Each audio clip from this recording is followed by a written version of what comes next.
Oh, ya syukur ngerti. Nggih. Nanti kaya dibukin. Jadah, Pak. Oh, Kino. ya maksudnya. Kino mungkin.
kuwi yo dalang nampuh. Sapa mah panjenengane Ki Margiya. Kuwi dalang kondang kuwi. Oh, Pak Margiya iki sapa teman? Kuwi iki bapake Mbak Indi. Oh. Coba dompreng. Dompreng. Kesiki kowe iki ngerti ora weruh bae narah ngono. Wah, suarane yo ampuh. Dasare yo pinter mayang ya ta. Yo bijen wis ora jamak sampe dulu ora tau prei. Mayang terus. Nek ora ngono mah yo cara segaran iki nganggo surut. Iya sing saiki sing jedul nom-nom jangan nom-nom akeh. Awake dhewe sesuk jeka meneh yo udakara 5 taun iki yo alhamdulillah sih terus. Lan uta sumbut ngono. Yo dipenuhun iki yo aja ya senajan to wis rada mrana umure iki yo muga-muga isih digunakake karo anak putu, digunakake karo Magersari, karo syukur bagi nganti tekan mancanegara.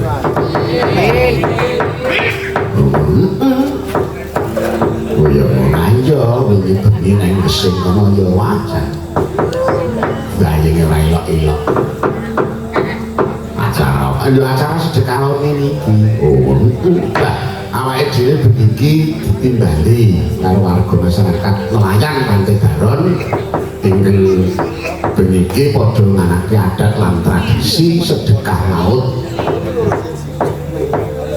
Kuwi mujudake ngaturake ageng pamatur nuwun muji syukur ana Sang Gusti ingkang Maha Agung awit rina lamunge anggone ngupaya mina ing samudra tansah paringi rezeki lan diparingi keselamatan tundone kena kanggo ngurakapi keluarga ngono. Banjur sing angka 2 muga-muga ya anggone padha nglestarake adat lan tradisi budaya sing ati luhur iki. Mau ngendikane Bapak Kepala Dinas Perikanan lan Kelautan iki mujudake adat lan tradisi sing ati luhur mula perlu dilestarake ngono. Mau palingi ngono kuwi aja nanti diilangi utawa ditinggalke. Seperti mujudake muji syukur alhamdulillah ana kersane Gusti Kang Maha Agung awit peparinge anggone padha ngupaya mina wonten ing samudra. Ngono to. Kula saka Yendo awake dhewe golek muji muga-muga warga nelayan ana Pantai Baron kene lan muga pedagang iwak ana Pantai Baron kene rina lamunge tansah diparingi keselamatan kelancaran rezekine pindhane lumintir kaya dene Ilining Tirta Jalamba jenenge ana pendhate. Sing baku ki bersyukur ngono. Dadi aja nganti nyun sewu, aja nganti ora eling padha sinani. Dadi awake dhewe iki urip ki ana sing nguripi, sugih ana sing nyugi, mangan ana sing maringi. Ya kuwi Gusti Kang Maha Agung kanthi budidaya miturut kapitayane dhewe-dhewe. Ngono. Dadi awake dhewe iki jane iki diparingi rezeki sing mlimpah iki kudu sing bersyukur tenan ngono. Ngono tenan ae yo. Wong iki kok sebut iki malah ora barokah. Dadi entuk rezeki sing akeh ning kok sebut ora bersyukur. Kuwi jenenge ora barokah. Mula sithik ya bersyukur, akeh apa meneh. Lah carane ngatur kangge panuwun kanthi sedekah nganake adat lan tradisi sedekah mau tegese warungan sesaji mujudake leluhur ana Sang Gusti lan tengahing samudra kuwi uga ana sing mengkoni. Ngono. Dadi yen miturut jarah iki Kanjeng Ratu Kidul iki lenggah ning samudra selatan kono kae. Lha kuwi perlu dileluri. Dadi ora ana tembung musyrik ora, musyrik sing ngomong kuwi. Dadi sing jenenge musyrik kuwi ora ngerti dununge tenan ora sah kondhon musyrik. Ya toko sesaji iki jare musyrik dengkule amok kae kok. iki ora musrik iki mujudake sedekah ngaturake ageng panuwun karo Gusti lumantar kaya ngono kuwi adate wong Jawa ki ngono kuwi nek kepengin dadi wong Jawa ya padha ngikutane wong Jawa umbak-umbune wong Jawa ki kepiye lho aja nganti wong iki nek iso aja dadi wong Arab wong Islam iki aja dadi wong Arab sebab sing jenenge adat lan tradisi iki duwe dhewe-dhewe kaya dene Arab kono adat kono kepiye tradisine kono kepiye wong Jawa adat tradisine ngene iki ayo kudu dienekke aja nganti tetembungan musyrik musyrik nek nyembah kayu watu kan jenenge musyrik ono kayu karo watu disembah kuwi jenenge musyrik lho nek sesaji kuwi jenenge ngaturke dhewe pamaturun kanthi lantaran kaya ngono kuwi lho aku bisa sendiri tenan Joko Waton ini musyrik jika itu mulai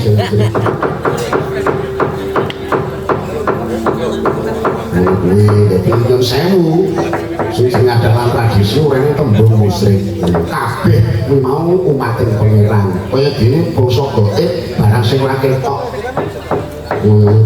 iki yo makhluk Gusti Allah ngono lho manungsa iki dinehi eling laras padha sing paling sempurna iki sapa manungsa manungsa iki dinehi sifat genep nek dinehi sifat genep awake dhewe kudu muji syukur leluhur manembah marang Gusti nindakake piwulangan agama suci liwat apa wae yen pancen kowe ngrasa agama Islam iki nang masjid bagi ngerasa agama Kristen ini yang hijau lan sapi turute ngono waktu musyrik ya kan ngono ki awake dhewe kudu ngakoni kaya dene wali songo ki duwe ilmu dhewe-dhewe yo dadi yen sewu nek sing ora ngakoni wali songo yo sewu kudune eling lan waspada eling kok kudu sino agama Islam di tanah Jawa iki sapa kesendoro wali songo kaya dene Sunan Kalijaga utawa Raden Said nyebar agama Islam ning tanah Jawa lewat apa lewat budaya ngono to ayo kepiye carane wong-wong sing padha mabuk-mabuk kae mewah langsung untuk mabuk tanggap wayang Sunan Kalijaga dhewe sing wayang jarene miturut sejarah nang ngono kuwi lha do kepencut minuman kek Jaga pokoknya mlebu delok wayang ora ono minuman dibuat mlebu bedeng delok wayang wong mabuk mlebu bedeng delok wayang lan ning kono kepencut karo endahne budaya sing adiluhung kaya dene wayang saiki digambarke lan diteruske awake dhewe kari ngleluri budaya sing adiluhung mula ning sewu aja nganti tetembungan musik nek sing musyrik ku sing wong nyembah kayu watu wong nyembah ngono ki musyrik wong nyembah keris umpamane keris kok disembah nyembah ki sing gawe urip Gusti kang Maha Agung wajib disembah lah awake dhewe ngaturke panuwun ngaturke syukur kuwi lewat apa wae ora kok donga tok ngoten lewat sedekah jeneng wong kenduri apa kuwi mujudake sedekah ngono ora ana tembung musyrik musyrik iki sing ngomong wis benar musyrik dadi ora ngerti maknane utawa ora ngerti tegese kurmaton muni nek ngono ki musyrik jajar rangke karupan iso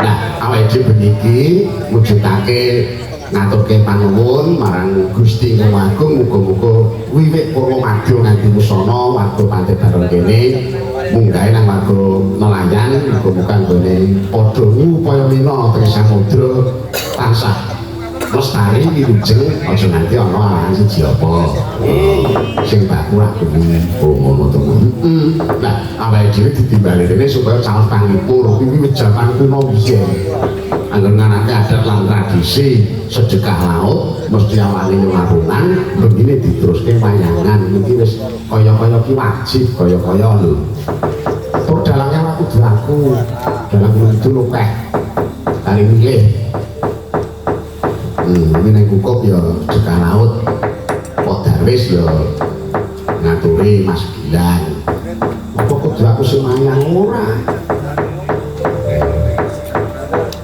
nek iso ki aku nek iso adine nek mak pamane ngono ini bari kono-kono ya monggo nek kepiye-piye nah saiki begini aku karo kowe caos panglipur marang warga masyarakat krono iki yo barengi acara turnamen voli karena mulane yo kompang kabeh diresani voli yo pomono biaya siji loro iki mesti dene arep resani siji sinden loro yoga nek dalam terus mesti petuk kulino sebenarnya sinden kok sindene ayu-ayu ngono kaya ora ya berani bagus-bagus apik pinter-pinter dalam itu pun baru jelek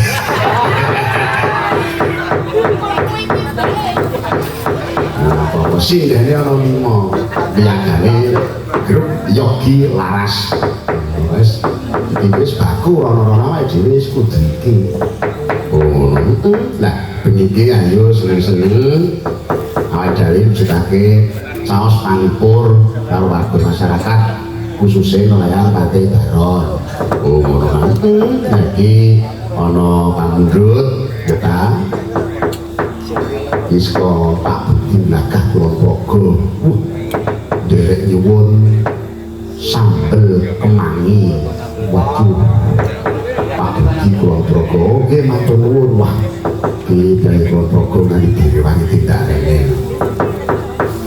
bersani kowe terus sak lagon yuk lewat WA jajal tak bukake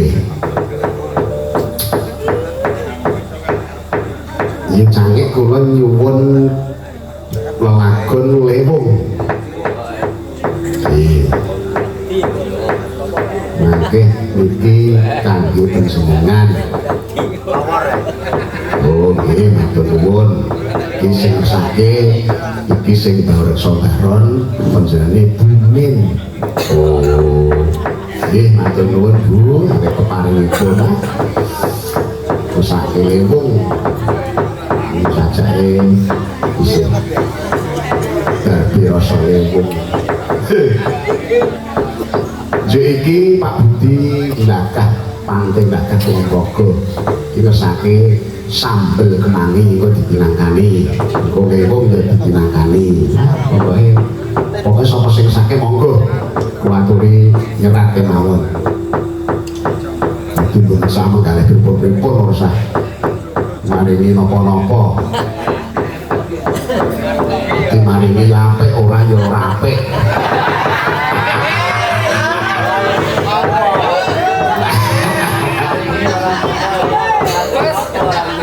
jadi tetembungan aja nonton nangis-nangis orang ngomong guyon aku kira benaran nong ya seneng guyon ngono kayak guyon ini sadurunge sambel kemangi karo lewung ya kabeh waktu manteng pangeran ya dilekke nganggo lakon kok menawa ana sing kalimput ya lagune lagu pepeling no dadi dielingake kang dilakon pepeling oh ya coba kanggo bawa nak bawa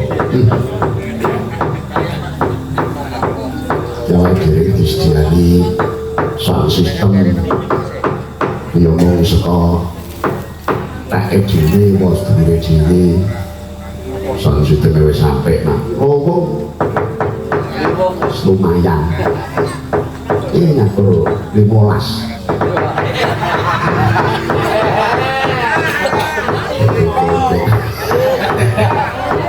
ya sahanane ya pepeling nganggo bawa bawani dandang gula cakepane rukun Islam tak nyuwun Ibu Waranggono utawa adik-adikku sing bengi iki do melu aku ya ana sing adikku ana sing anak wedok wajan Tenang sing nom-nom iki tak aku anak wedok. Sak dhuwure titik tak aku adi. Nek aku bojo ora gelem mesti.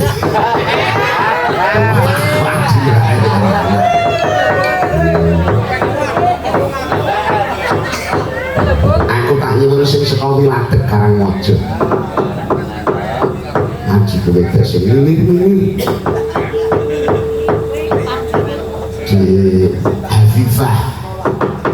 Sapa Afifah? Sing biasa wae. Mbak Afifah. Saking mantep-mantep.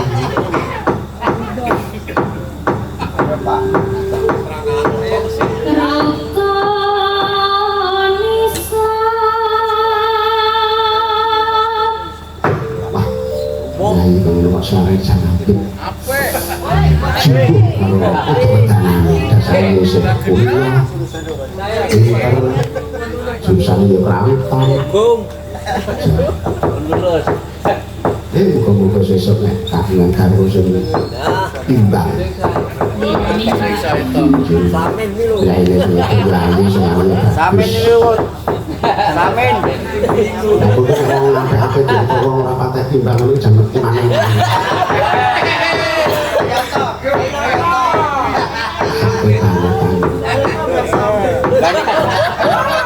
Dan ikut cewek Mbak Samin.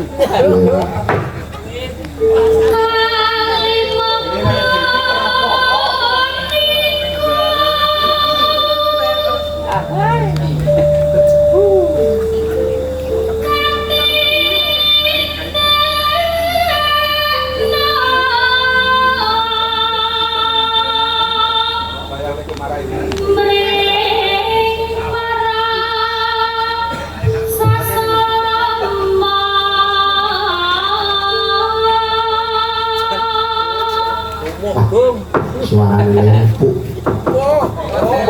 jangan gaya empuk bukan saya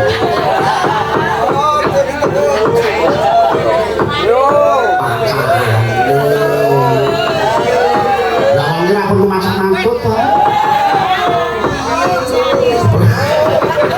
kalau buka lakang orang ini tak bisa masak mangkut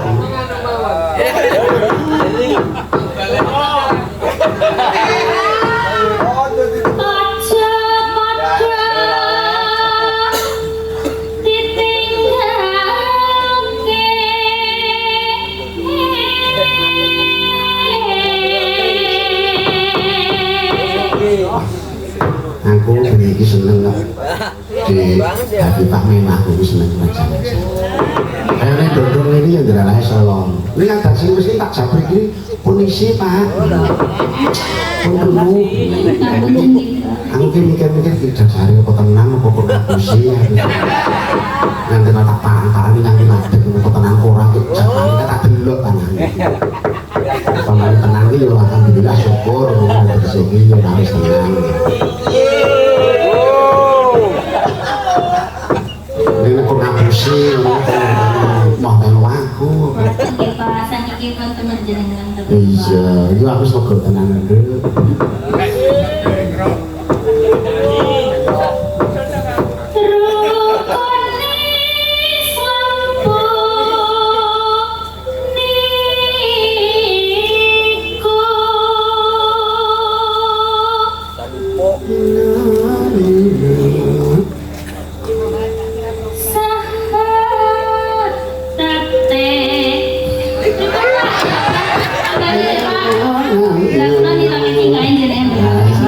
singkapku kakak apa jeneng ini rakyat singkapku angel renang kalau lantai panggaitannya itu ya kejeglong tenan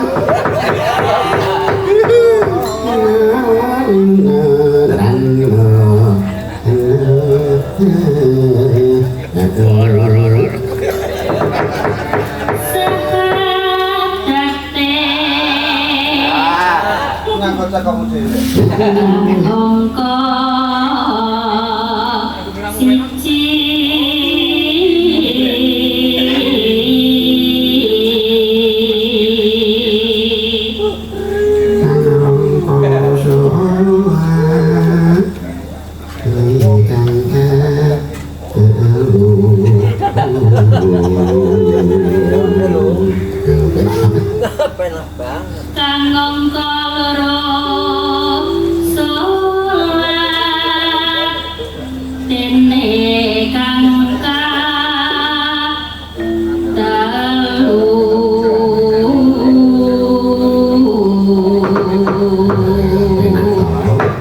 sekolah gampang tangkap tangkap sasmito tas sekolah kan ngerengin apa kejadian tangkap kok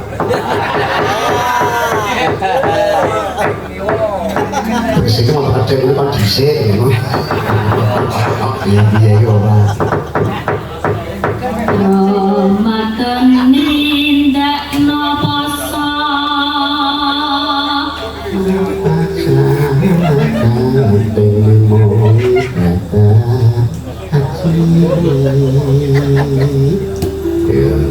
papat zakat ping 5 ngibadah haji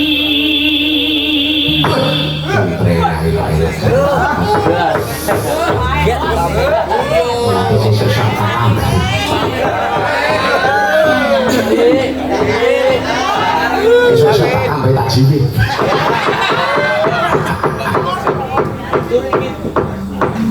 rukun Islam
saben kepeling iki umating pangeran tansah eling marang Gustine banjur nindakake kewajibane ngono Pak. Iki mau sing ngesake Ibu Min iki mau ngesake podang kuning karo liwung. Ngono. Iki podang kuning sik ya dipinangkane Ibu Min mengko karo jane Pak Budi saka Kulon Progo. Kok Panting Lagah. Iki ngesake sambel kemangi. Boleh ngambil rontok bengi-bengi main tekis. Tak jaluk anakku itu takon ngembang podang kuning sing saka Giri Sekar dina Lingga biasa kuliah neng UGM kok kepengen dadi sinden ya ora ana mokal aran ku ya pedak turune kyai seni ibune ya sinden kondang bae bali sinden kondang kok payahe utawa putune kepengen nyinden mongko kuliahe ning UGM ora jalur to jalur-jalurnya aku tak jalurnya sesuai jadi jumeneng dan lembang podang kuning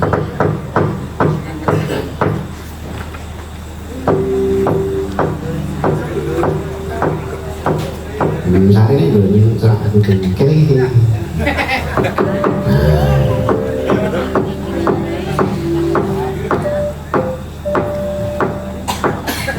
cekal bikin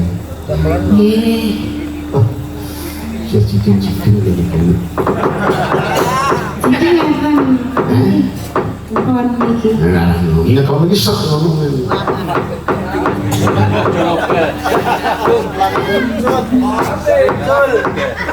citan-citin itu so merucuk repot bukan mikir kenceng ini syukur kenceng jadi saya normal dengan orang susah podang kuning barangnya ya nah muka-muka kalau bisa dari sini kalau kamu sih podang masih baku kuliah di disik dan di titel nah di titel jurusan apa tapi di poyo yang sesuai kalau jurusanmu senadyan wujud timung paksi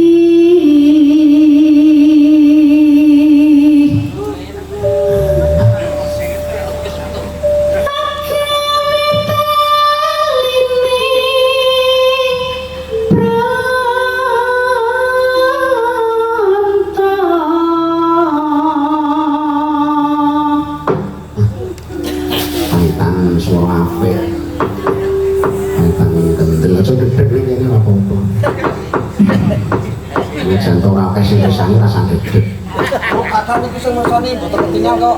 halus manis merah hati orang bahaya rasa susu-susu dilon-lon terus dipek-pek cengkok ini latihan gawe cengkok sing apik Lalu dipek-pek ngalon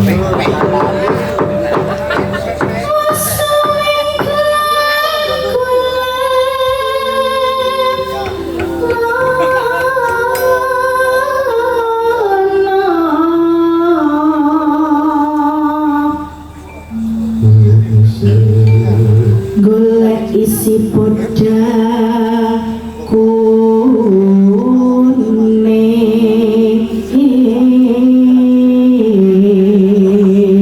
kuning mesti podang iki kuning ora ini podang ijo ijo tengah-tengah podang iki aku biyen duwe podang kuning nah iya apa karangan yo manuk napa nama kucing napa nama Wah, aku sengit tak kucing. regane lelaki sak nggonku nek kucing. Nek manuk nek manggon wae ning nggon kurungan. Kucingnya buatan dilatih niku. Heh? Buatan dilatih niku kucingnya. Ora aku mau ngajeni wong aku kok ngajeni kucing. Ibu Kucing kok kabeh. bunga hingga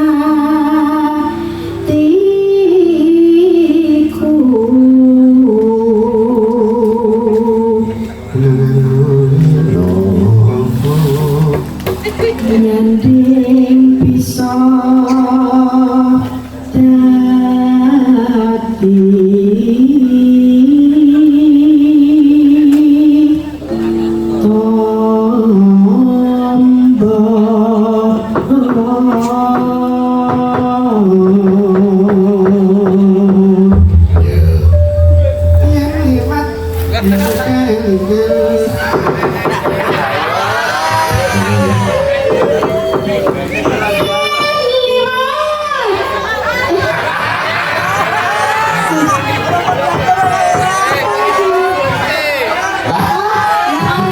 Berarti lewat busuk-busuk ini ditemu itu ya.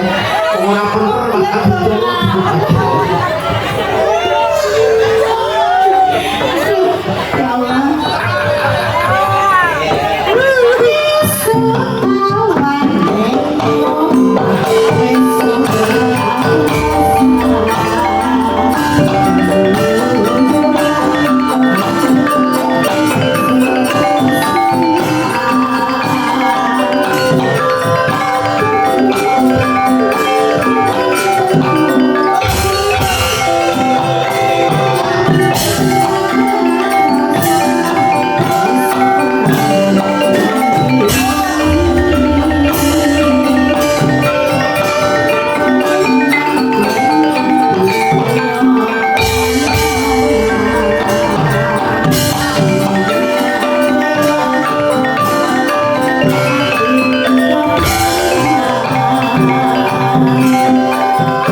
nih. Kamu ini busuk ya. Kamu main busuk itu gimana? Gampang banget. Sampai tenang, semuanya nganggo pelakon wesung cuma belum. Belum kok iso. Nah mau ketok kumpak, ya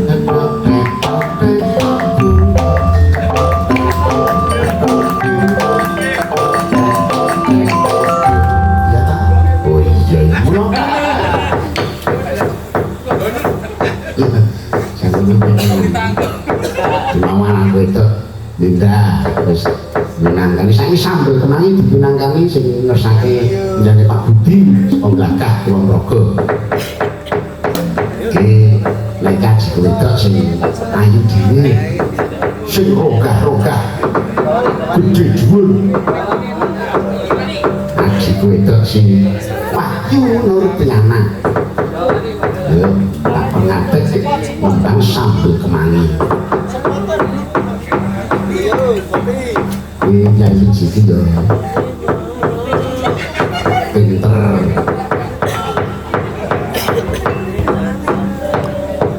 ya Cik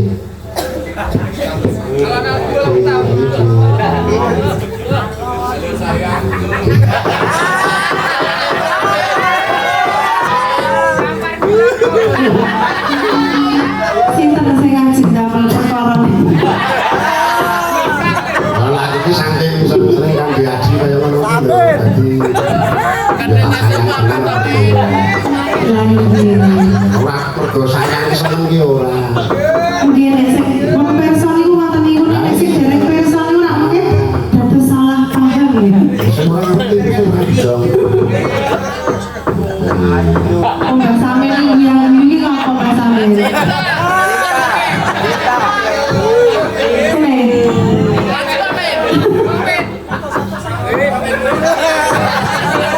Ini gandungan karo aku kene Mbak Samin. ya tanya kan kalau ngatos gandenge wani Telung atus lho iki. Lumayan iki nek nggo tuku. timbangan kuri pagi cocok betake saiki Ayo tolong atur lek Sampeyan sok linting ora nek nggo tuku lintingan ya wis kanggo pirang-pirang taun. timbangan kan Mbak Samin. Iki dong. ya maksudnya Tidak mungkin. ana peningkatane ngono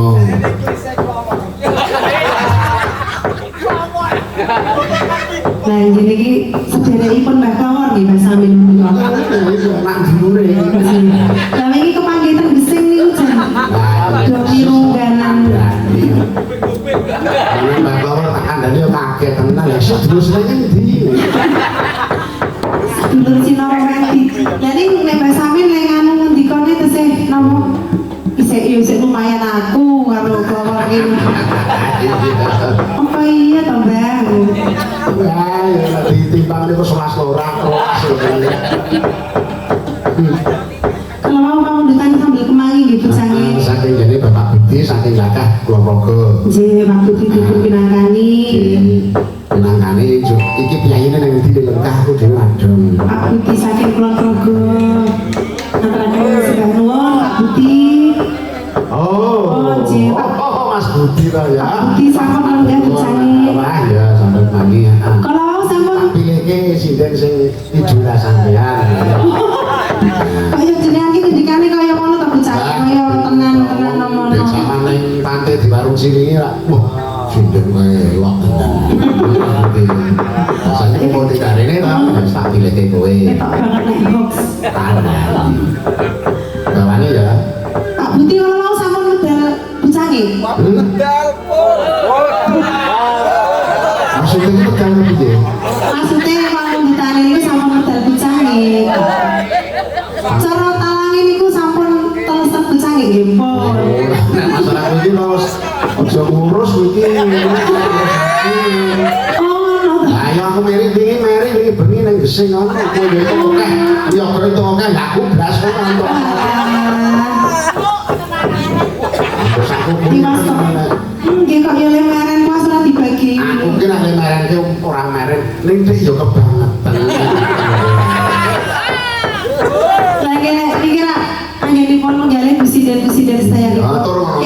rezekine dhewe-dhewe ora kena dimereni. Ji, kula nek mikir bareng niku rak jenengan sak menika legan. Lah mrene Terus arep sapa to sing diparingi? Lah ya Paling putra wayah iki yo wis hasilnya iki wis ra sekir. anak putu tiba nomor 2.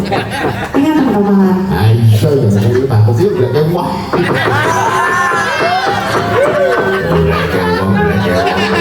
Ya goleke kowe barang iki to ya. Kembang warung aku ra melu-melu. Ngomong sapa? Wih, yo melu layangan nih. Lah mrene kuwi.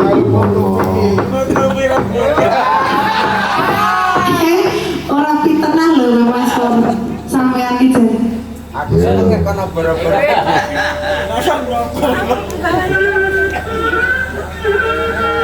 Ais. Ayo. Bawani ayo. Niki nembe mboten sehat kula iki bojone. Hah?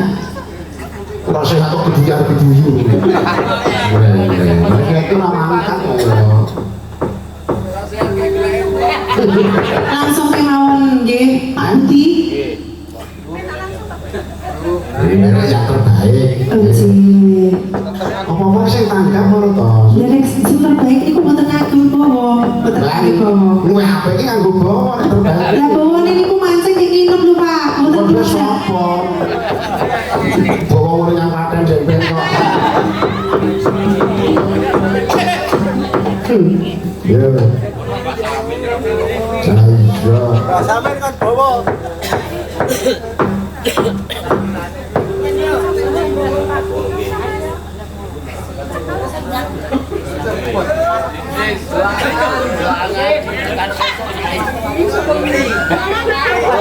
Kawan itu dia yang bermain.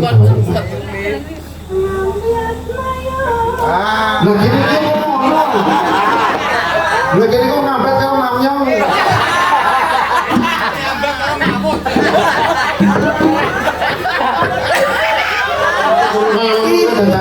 Nenek sakitnya namung sing mambiat mayun tok. Nah gini ngampet itu kalau makan nyong.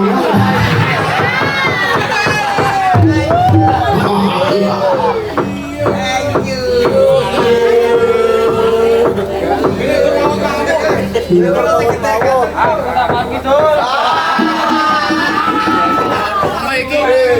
kayak apa nih dulu nambah nambah kayak apa? Karo ngematke sing lembah. Yo nek kira-kira kurang pas itu dirangi kalau anak wedok sing sepatu landet kuwi.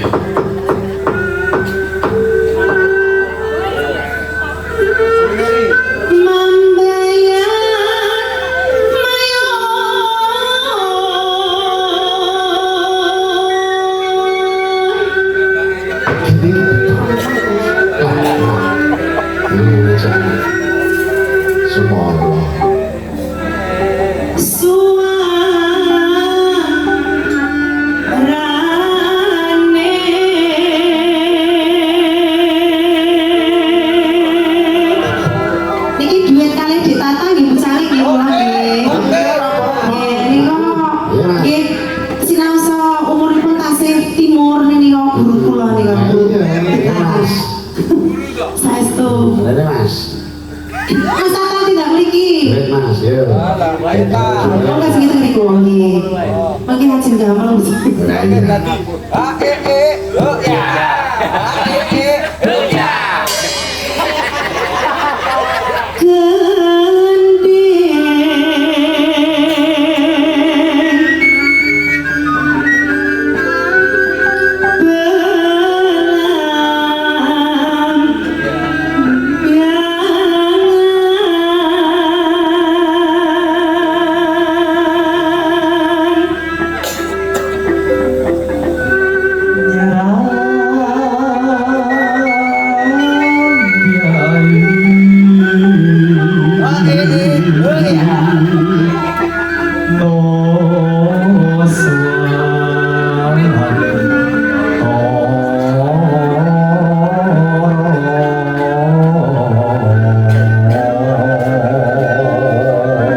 Kita sing tonjol. Ayo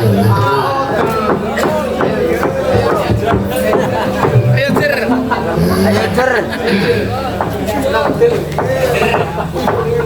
Ayo cer ngatek cer.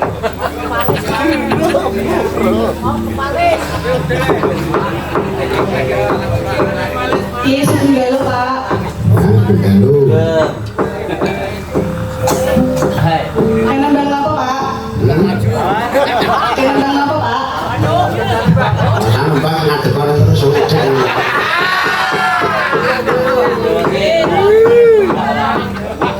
Oh, lewat apa nggih Pak? Oh, tenang aja karo kowe iki gregetan kok tak tonyo-tonyo.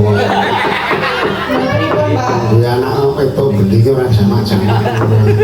Itu karo wong tuwa. Gitu, keluar kepala tekan pantai Pukop. Dasar nyanyahan. Wis kulino nang barang kok sing ngene ya tekan kukup. Kesukaan deh Pak. Supan. Malah iki takon ora nyur wae. Ngomong. Sesidenan. Lalu bawa pasang manis.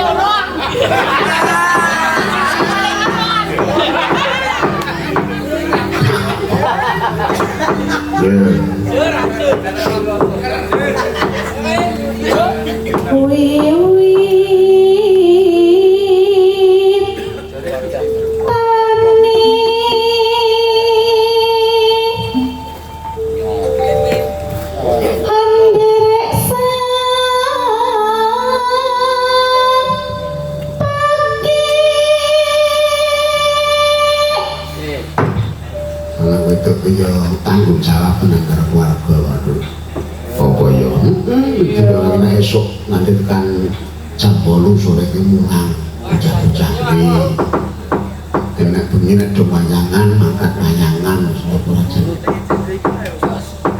ning yo tak atungi jebol tenan sing tanggung jawab karo keluarga lha yo kaya iki sing perlu dicontoh mengatasi bocah wedok tanggung jawab keluarga aja orang itu kan tidak ada nunggu menang diri, ngerti diri jangan orang kekendelan yang ampuh bakalan orang tekan yak-yakan orang-orang kan saking kendeli ini perlu dijempol tak dungakin muka-muka ya bukan ini kata maras Amin ya Allah. Minta rezekimu. Amin ya Allah. Sesuk dadi bocah sing migunani. Amin ya Allah. Soal bangsa bekti karo wong tuwa. Nggih Pak, amin. Syukur bagi ora sampe bojo.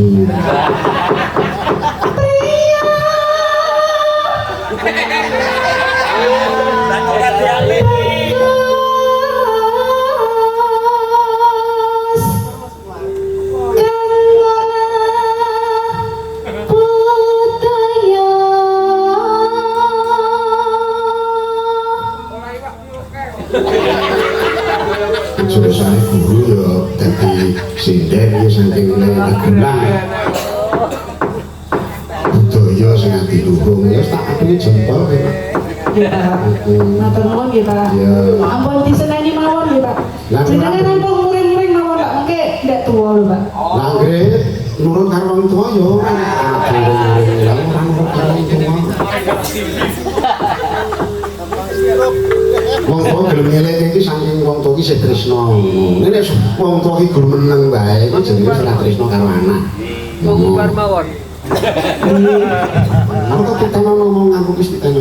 Nggih Pak, kula diteni. Ora sesuai dibojo seneng tanggung jawab.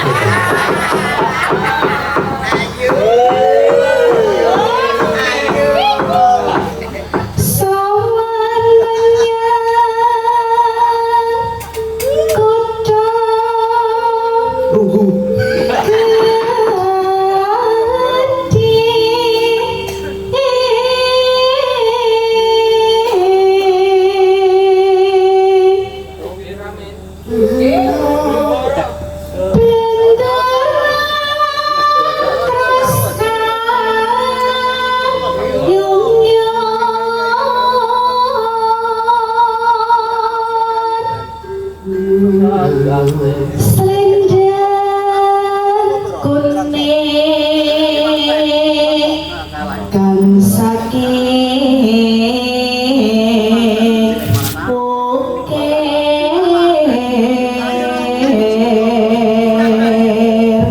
Punya kita bisa bukir. Gunung Pak. Oh, ya syukur nanti. Nggih. Nanti punya di bukir. Dadah Pak. Oh. Pripun? Itu.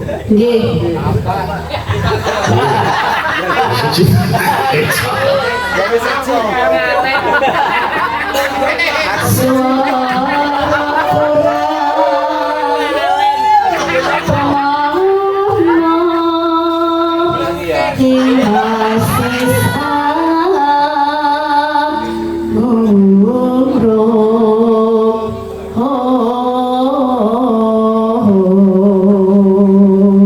Mulanya bukir-bukir jedenak.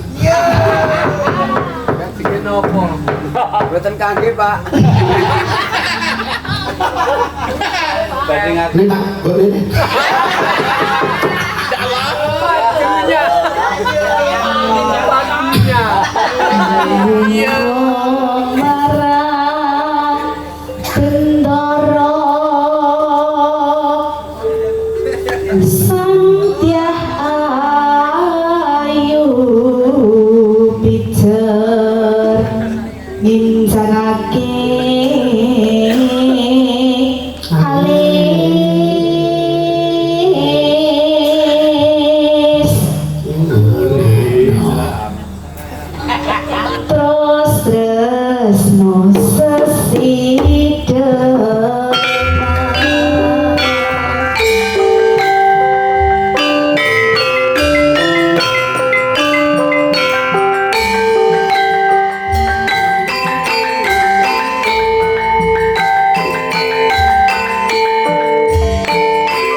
Maklik.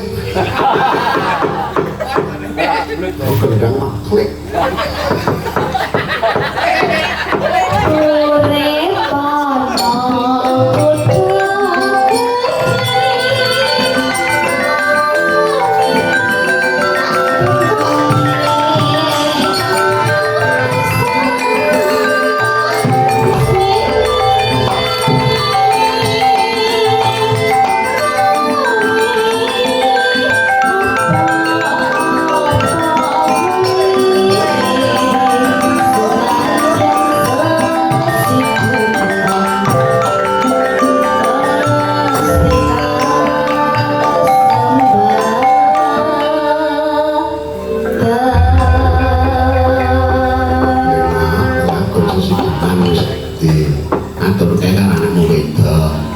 jantung nganggo sesijeman mesti kasembatan.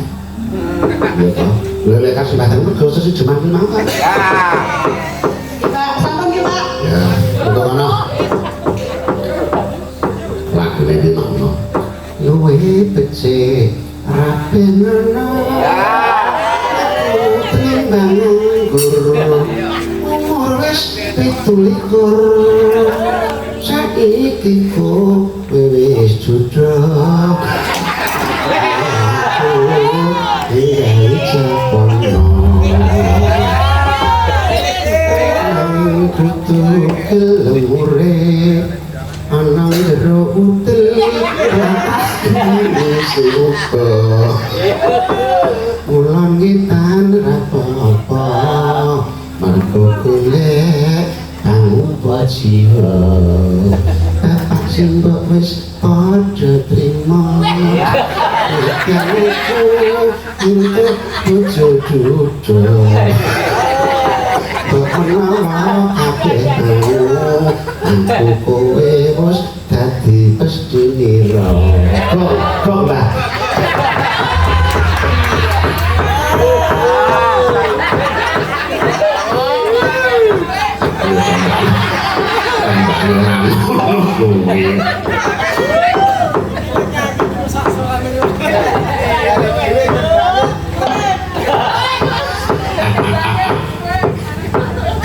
anakku itu sing saka Pilatik takon jumeneng iya sing saking jadi bumi sing banget so barang ini iya no tinggi sakit 500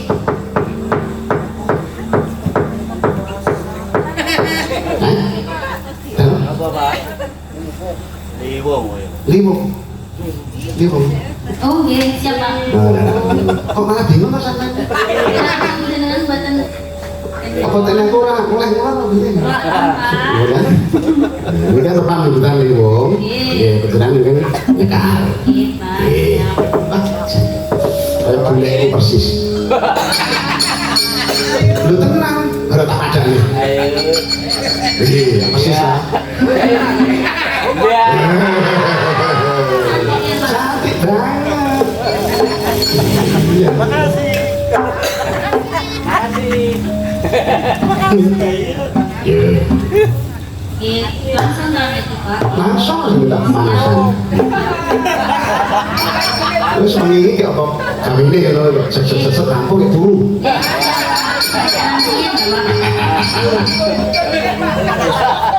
Iya.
saya bengi wektune saya ngangsep ya jam 12.